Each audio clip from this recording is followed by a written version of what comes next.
네, 안녕하세요. 자, 이번 시간부터 본격적으로 3D 모델링을 해보도록 하겠습니다. 자, 오늘은 그 첫 번째 시간으로 축 부분을 모델링을 할 것인데요. 자, 왼쪽에 조립 도면을 보고 오른쪽에 3D 인벤터로 모델링을 한 형상입니다. 여러분들은 오늘 오른쪽과 같은 형상을 모델링을 할 것인데요. 차근차근 해보도록 하겠습니다. 자, 왼쪽에 일단 이 조립 도면에서 축 부분이 어디서부터 어디까지인지 아는 것 중요하죠. 조금 확대를 하겠습니다. 자, 축은 제일 왼쪽에 여기 단 하나랑 두 번째, 세 번째, 네 번째, 다섯 번째, 여섯 번째.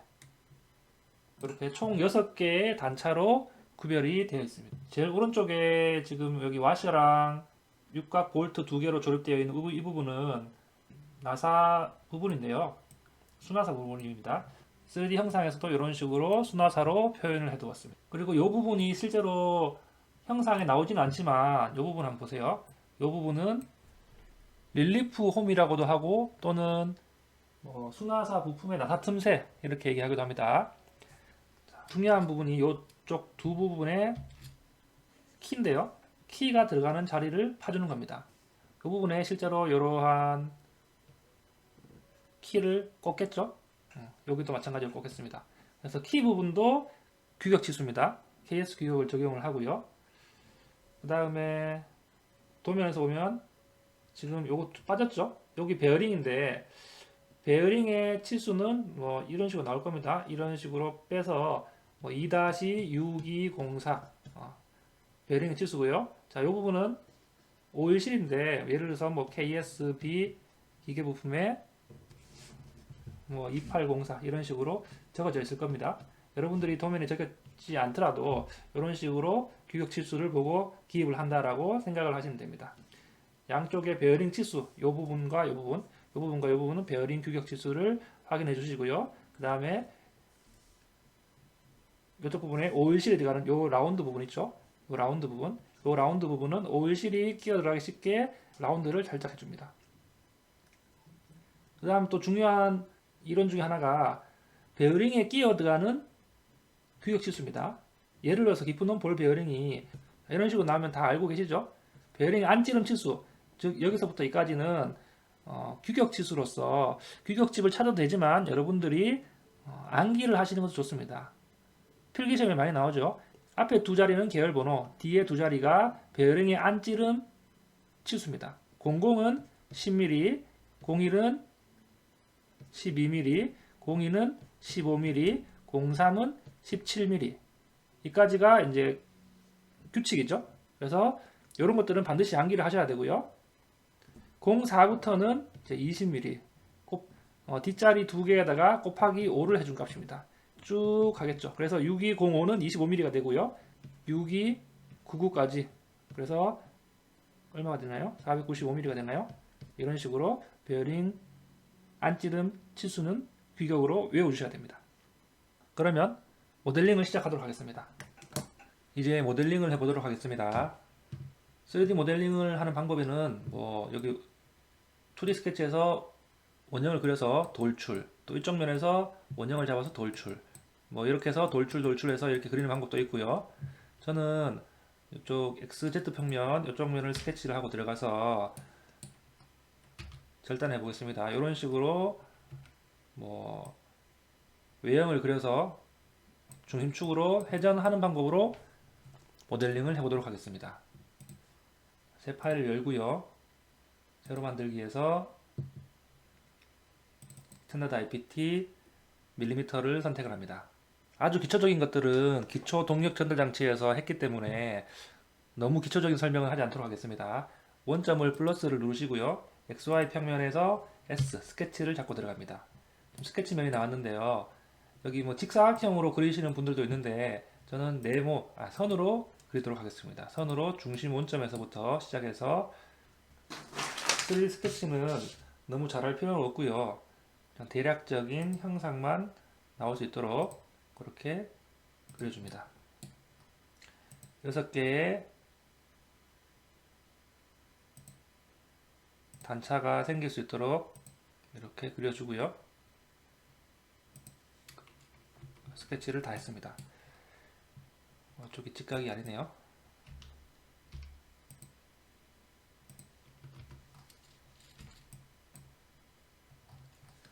그려주고 난 다음에 제일 먼저 치수 D를 눌러서 이쪽과 이쪽에 제일 전체 길이를 수정을 해줍니다. 전체 길이가 140이 나왔는데 제가 너무 크게 그렸나요? 317로 그렸네요.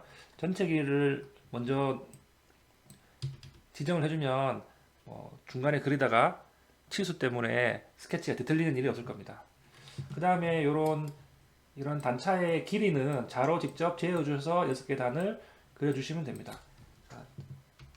자로 지어주셔서 제가 나온 치수를 넣겠습니다. 18mm가 나오고요. 26mm가 나오고요. 이 치수들은 치수를 이쁘게 넣을 필요 없습니다. 어차피 3D는 치수가 나오지 않기 때문에. 자, 여기에서 누르면은 지금 스케치가 과도하게 구속되었다고 나오죠. 승인은 누를 필요가 없습니다. 왜냐하면 이 전체 140에서 이러한 치수들을 다 빼면은 당연히 이 치수가 26이 나오기 때문에 이미 파란색으로 구속이 되어 있죠. 그렇기 때문에 치수를 따로 잡아주지 않아도 됩니다. 자, 그 다음 지름을 나타내도록 하겠습니다. 지름은 요거를 클릭해서 중심선을 클릭해서 여기를 클릭하시면 중심선으로 변합니다. 중심선으로 변하지 않게 하고도 그릴 수가 있는데 중심선으로 변하지 않으면 여기는 치수를 나타내면 반지름 값이 나오고요. 중심선으로 바뀌면 여기 지름 값이 나옵니다. 이 지름 값은 여기서부터 여기까지 이렇게 이런 단차의 지름 값을 재서 넣어주시면 됩니다. 나머지들은 다 자로 재서 넣으면 되고요. 요 안쪽의 값들은 베어링에 끼어 들어가는 것들은 베어링 규격 치수를 넣어주셔야 됩니다. 아까 전에 도면에서 수정을 조금 하겠습니다. 이쪽에 베어링 두 개는 2-6005 005번 베어링으로 수정을 하겠습니다. 자, 뒤쪽에 두 자리가 베어링 안지름인데 05 베어링의 규격 치수는 25mm가 된다고 했죠. 그래서 만약에 이쪽 치수가 자로 쟀는데 24mm나 26mm가 나왔다. 그렇게 하더라도 여러분들은 자로 잰 치수가 아닌 규격 치수를 찾아봐야 됩니다. 규격 치수를 간단하게 찾아보겠습니다. 깊은 볼 베어링 23번이 나오네요. 안지름이 25, 바깥지름이 47, 폭이 12, R값 0.6. 요 값들을 적어주시면 됩니다. 요 그림에서 끼워져 들어가면 여기 안지름은 25mm가 안지름 D가 정확하게 나와야 된다는 겁니다. 이 치수는 중요 치수이기 때문에 틀리면 안 되는 치수입니다.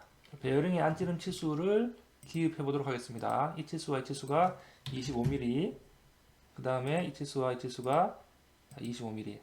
지금 과도하게 구속됐다고 하는데 제가 스케치를 그릴 때 이미 이 선과 이 선을 동일선상에서 놓고 그렸기 때문에 굳이 치수 기입을 하지 않더라도 이 치수가 요 그대로 기입이 된 걸 확인할 수 있습니다. 이렇게 하다 보면은 선들이 조금 뒤틀리죠. 이런 뒤틀리면은 이런 선들을 보기 좋게 조금 위로 올려놓으면 됩니다. 나중에 이제 이 치수들을 이제 기입하도록 하겠습니다. 이 치수가 18mm, 자로 잰 치수를 넣어주시면 됩니다. 이 치수가 지름 18mm고요. 그다음 가운데 단차 이쪽은 치수를 재보면은 자로 잽니다. 31mm가 됩니다. 31mm. 그 다음에 이쪽 치수는 20mm고요. 이쪽 치수는 M16입니다. 이쪽 치수는 20mm가 되고요. 그 다음에 이쪽 치수는 M16, 16 이렇게 됩니다. 그러면 2D 스케치가 끝났습니다. 자, 스케치 마무리 나가고 나서 회전을 해도 되지만 여기에서 바로 R 회전 단축 명령어를 누르면 회전이 됩니다. 그래서 확인을 누르면 2D 스케치를 바탕으로 간단한 모델링이 됩니다. 축의 모델링 형상이고요. 외형을 그렸으면 이제 키 부분을 그리도록 하겠습니다. 자, 키 부분도 규격 치수인데요. 일단 중요한 거는 자로 재야 되는 부분이 여기서부터 여기까지 지름 치수와 이쪽에서도 지름 치수입니다. 여기서부터까지가 20mm가 나오실 거고요. 자로 재면 여기서 여기까지가 조금 복잡하긴 한데 18mm가 나옵니다. 그래서 18mm와 20mm 기준 치수를 확인하시고요. 규격집을 살펴보도록 하겠습니다. 자, 키는 여기 21번에 있네요. 평행키, 키홈 여기 있습니다. 저희가 적용하고자 하는 축 지름 D는 제일 오른쪽에 있는 20과 18은 이쪽에 들어가죠. 이쪽에 들어갑니다. 17과 21. 그래서 이전을 기준으로 왼쪽의 치수들을 기록을 합니다. 치수 기입도 이렇게 해줍니다. 적용해야 되는 치수가 몇 가지가 있습니다. 그런데 T1 값과 B1 값은 축과 관련되는 치수고요. T2 값과 B2 값은 구멍, 즉 끼워 들어가는 기어라든가 벨트 풀리, 플랜지 이런 치수와 관련됩니다. 그래서 저희는 T1 값, V1 값을 찾아볼 건데요. T1 값은 요 깊이를 나타냅니다. 요 깊이. 그 다음에 B1 값은 요 폭을 나타냅니다. 여기 보시면 T1의 기준 치수 아까 전에 20이 여기였죠. 적용하고자 하는 축 지름이 초과 이하 여기 20인데요. T1 값은 3.5mm고요. 여기 허용차가 나옵니다. 허용차도 따라 넣어주시고요. B1 값은 6이 나옵니다. 그 다음에 활동형, 보통형이 있는데 저희 키는 움직이지 않기 때문에 보통형을 찾아줍니다. 그러면은 N1 값, N9가 나오죠. 그렇게 치수기입을 합니다. 예를 들면 자 여기 치수기입을 할 때 T1 값 요거는 치수기입을 얼마를 해주냐 3.5에다가 공차 차정값 플러스 0.1 0을 넣어줍니다. 규격 치수기 때문에 이 치수가 반드시 들어가야 되고요. B1 값은 여기에 6에다가 N9를 넣어줍니다. 반드시 들어가야 되는 치수입니다. 그 다음에 이런 키의 길이는 자로 재입니다. 자로 재서 넣어줍니다. 그 다음에 이 끝단에서부터 떨어진 거리 위치를 지정하는 값도 자로 잽니다. 그 다음 키의 길이 넣을 때도 여기 공차값이 넣어줘. 이런 공차값을 넣어줍니다. 그 다음에 여기에 R값, 반지름이기 때문에 R값, 양쪽 등분형이기 때문에 이런 R값을 넣어줍니다. 그래서 지금 제가 설명드린 하나, 둘, 셋, 넷, 5가지 치수는 반드시 넣어줘야 되고요. 모델링을 할 때도 이 치수들을 생각하셔서 넣어주셔야 됩니다. 특히나 T1 값, B1 값은 0.1mm도 오차가 나면 안 되는 치수입니다. 그래서 이 형상을 잘 기억하셔서 2D 치수기입 할 때도 넣어주시면 상당히 도움이 많이 됩니다. 마찬가지 오른쪽도 조금 더 복잡하게 나왔죠? 복잡하게 한데 이런 치수를 이런 식으로도 예전에는 확인을 하실 수가 있습니다. 자, 이런 식으로 나오죠? 이런 식으로 축 지름이 여기 있기 때문에 여기에 비용 값이 6이고요. 그 다음에 보통형이 N9인데 실제 N9가 이 값이라는 겁니다. 이 값과 이 값과 똑같은 값이거든요. 그 다음에 T1 값이 3.5가 나오고요. 허용차가 0.10 똑같은 겁니다. 그래서 이런 값들을 정확하게 확인을 하셔서 기입을 해보도록 하겠습니다. 원점에서 XZ평면 세로로 수직한 면을 S 스케치를 잡고 들어가겠습니다. F7번으로 단면을 해주시고요. 단면을 하고 나서는 항상 형상 투영에서 절단 모서리 투영을 해줍니다. 자, 오른쪽에 있는 이쪽 면에서 스케치를 먼저 해보도록 하겠습니다. 여기에 지금 스케치를 할 때 직사각형으로 이쪽에서 대략적으로 하나를 그려줍니다. 지금 여기 보시면 자로 재야 되는 부분이 끝단에서 여기까지 떨어진 거리를 자로 재셔야 되고요. 그 다음에 키의 길이를 자로 재셔야 됩니다. 도면을 보니까 3mm와 14mm네요. 그래서 치수를 D를 눌러서 끝단과 여기까지 거리가 3mm고요. 키의 길이가 14mm 이렇게 넣어주시면 됩니다. 그 다음 아까 전에 저희가 찾아본 키의 깊이는 3.5mm 하시고요. 그 다음에 여러분들 보고 이렇게 약간 회전을 해서 돌출 E를 눌러서 프로파일을 선택하시고요. 양쪽으로 차집합 이거 빼는 거기 때문에 거리는 아까 전에 폭값 비용값 6을 넣었습니다. 그 다음에 F 필렛을 눌러서 이쪽 양쪽 네 군데의 필렛 값을 넣어줍니다. 일단 네 군데 선택을 하시고요. 반지름 값 R 3mm에서 선택을 하십니다. 그러면 우리가 규격을 활용한 키 부분의 치수를 다 넣었습니다. 마찬가지로 이쪽도 한번 해보겠습니다. 똑같이 XZ 평면을 S 스케치 잡고요. F7번 단면에 절단 모서리 투영을 하도록 하겠습니다. 조금 좀 복잡한데 끝단에서 떨어진 거리가 뭐 1mm고요. 여기서 떨어진 거리는 키의 길이는 15mm입니다.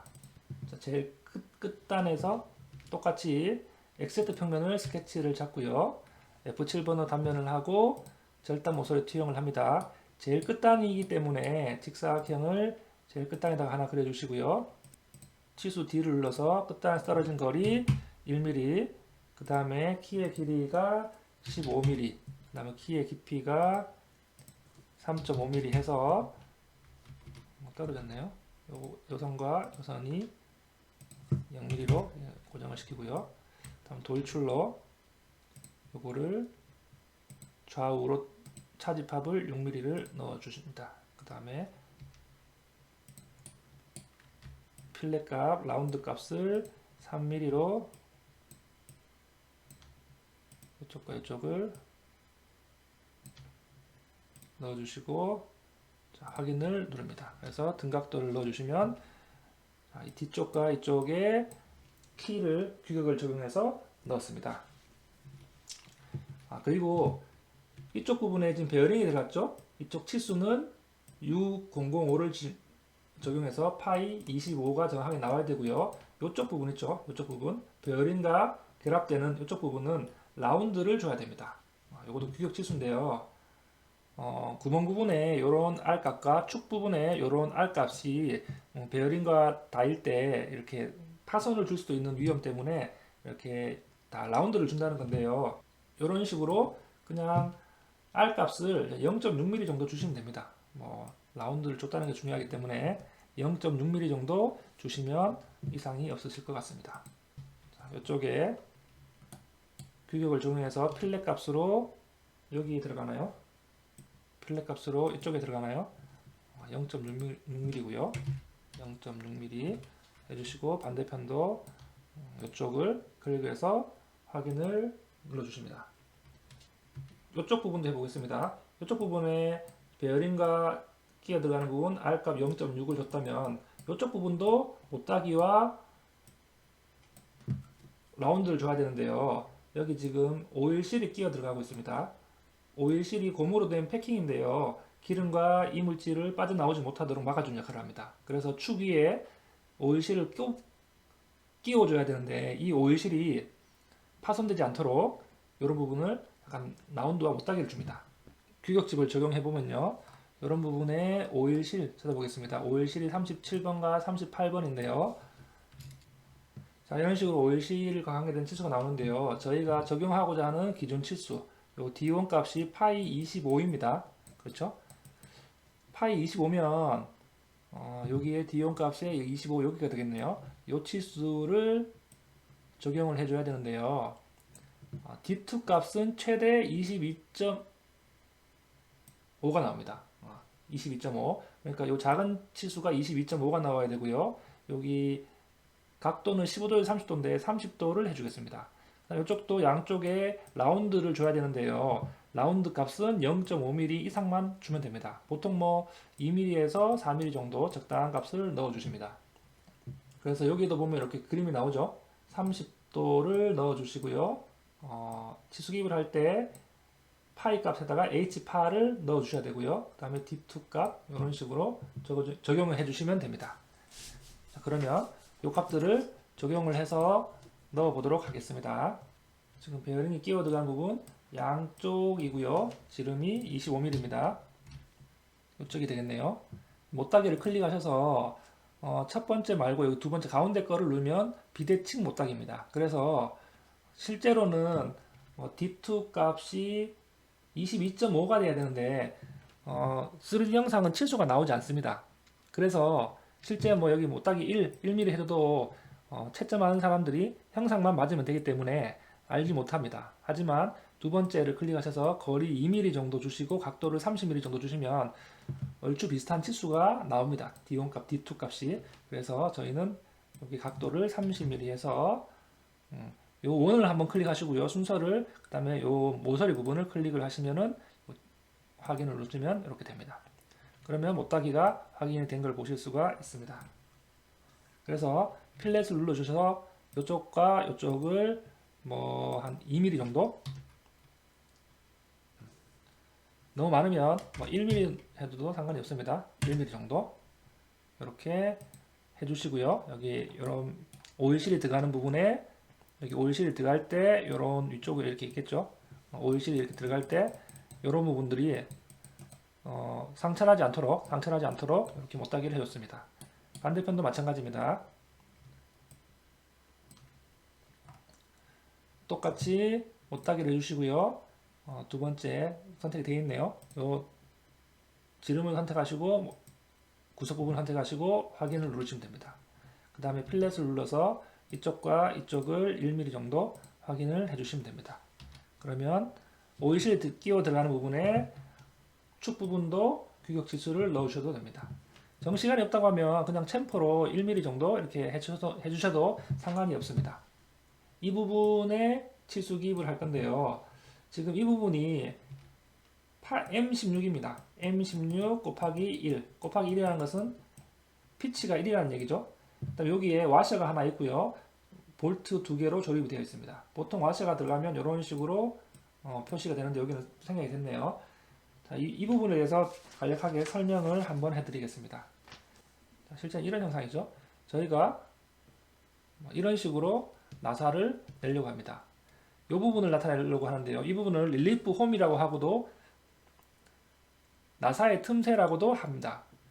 예를 들어서 이런 단차가 있는 곳에 뭐 나사를 끝까지 내려고 이렇게 하다 보면은 나사 바이트를 이렇게 직선 운동하겠죠. 이런 식으로 회전을 하면, 그럼 이 부분에 회전하는 곳에 나사의 바이트 팁이 부딪히면 어떻게 될까요? 나이트 팁도 부러지고 이런 공작물도 파손이 일어나서 정확한 나사도 일어나지 않을 뿐더러 이런 제품이 불량이 되기 십상입니다. 그래서 작업 순서를 어떻게 하냐면요. 일단 홈바이트로, 이렇게 홈바이트가 있겠죠. 홈바이트로 단차를 먼저 내주시고요. 이렇게 첫 번째로 홈을 먼저 만듭니다. 그 다음에 이런 나사 바이트로 이런 나사를 내시면 요 끝까지 나사가 잘 나겠죠. 이런 방법대로 가공을 합니다.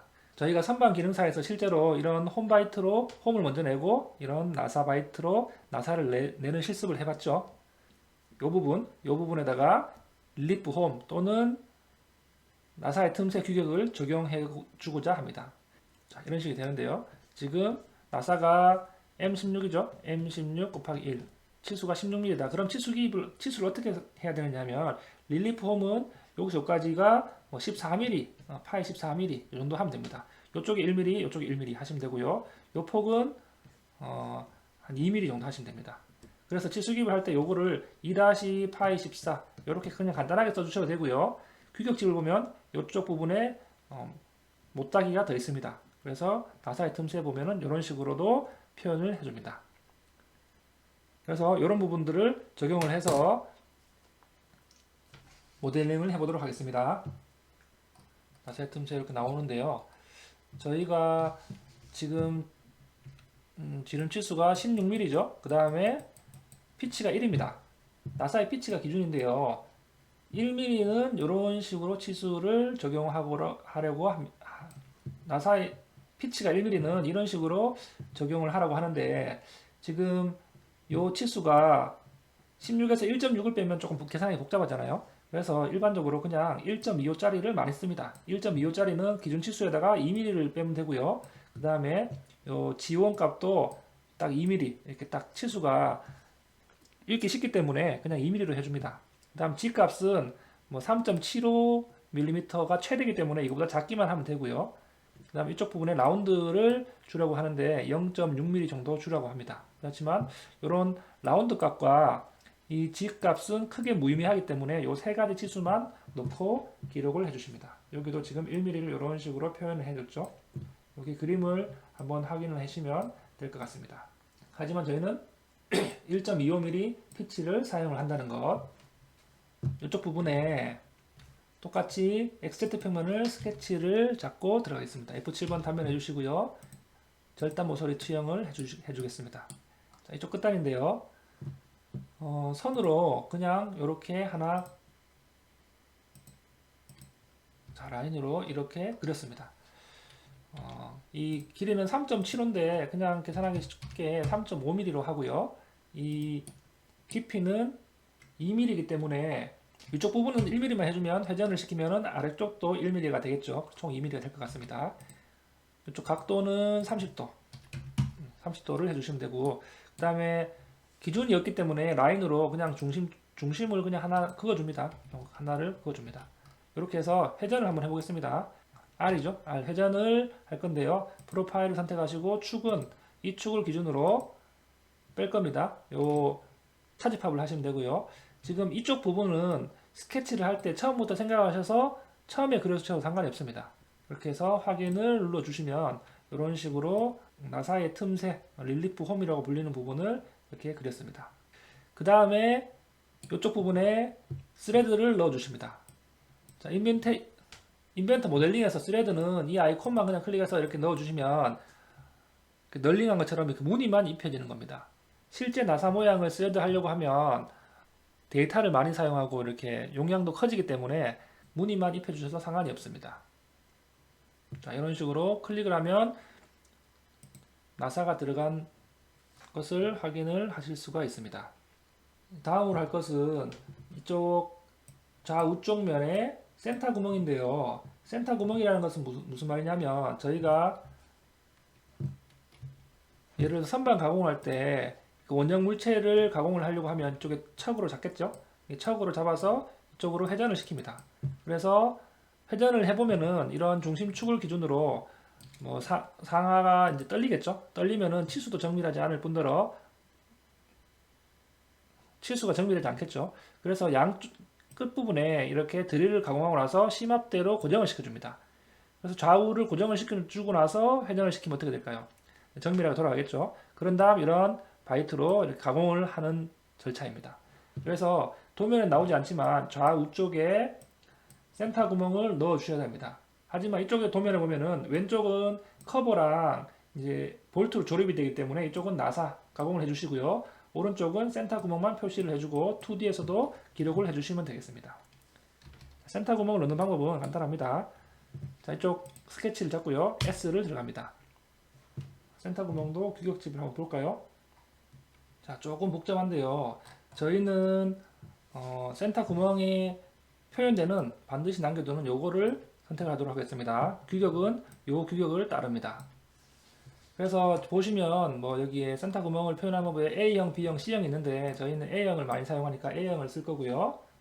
도시하는 방법은 이런 식으로 나옵니다. A형에 보면은 가장 많이 사용하는 게 여기 빨간색으로 되어 있죠. 여기에 호칭 지름이 2mm고 여기 요 지름이 2mm고요. 그 다음에 라지 큰 지름이 4.25. 그런데 4.25보다 그냥 4mm로 이렇게 하겠습니다. 그 다음에 T값 뭐 이런 거 있고 각도가 60도가 있습니다. 이런 거 한번 확인해 보시면 되고요. 위치수들을 적용해서 센터 구멍을 뚫어 보도록 하겠습니다. 여기 아까 전에 스케치 잡은 거에다가 점을 찍고요. 그 다음에 그냥 H 홀 누르시면 됩니다. 홀 눌러서 이렇게 나오면 네 번째 카운터 싱킹을 눌러서 종료를 거리를 눌러주십니다. 그 다음에 밑에서부터 외우기 쉽게 2, 3, 4mm 하시고 각도는 60도 이렇게 확인을 누르시면 됩니다. 이런 식으로 센터 구멍 드릴 가공하고 센터 심압대가 들어갈 자리를 봐주시면 되고요. 반대편도 마찬가지입니다. 반대편도 이쪽으로 S 스케치를 잡고 들어가서 여기는 탭 나사기 때문에 좌로 재주셔가지고 이 길이를 이렇게 도면과 맞춰주시면 됩니다. 저희는 그냥 간단하게 2, 3, 4, 60도 똑같이 이렇게 해보겠습니다. 안쪽에는 그 나사기 때문에 이쪽 부분에 스레드를 해줘야 되거든요. 스레드를 해서 이쪽 부분을 선택을 해주시면 됩니다.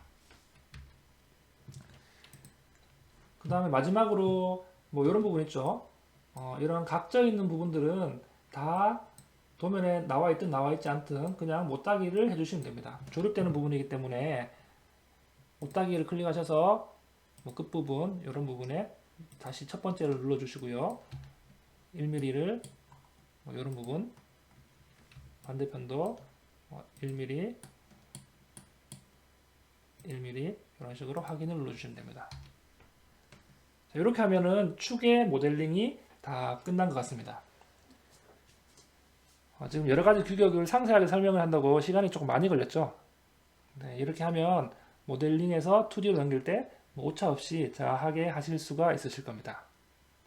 참, 그리고 이런 파일들은 바탕화면에 비번호를 시험장에 가면 비번호를 주실 겁니다. 만약에 자기가 5번이다. 그러면 A05라는 폴더를 만드셔가지고 그 폴더 안에 뭐 인벤트 파일, 오토캐드 파일 모든 것들을 다 거기에다가 저장을 해주시면 됩니다. 자, 그렇게 해서 오늘 3D로 축 모델링을 해봤고요. 다음 시간에 기어 모델링으로 만나 뵙도록 하겠습니다.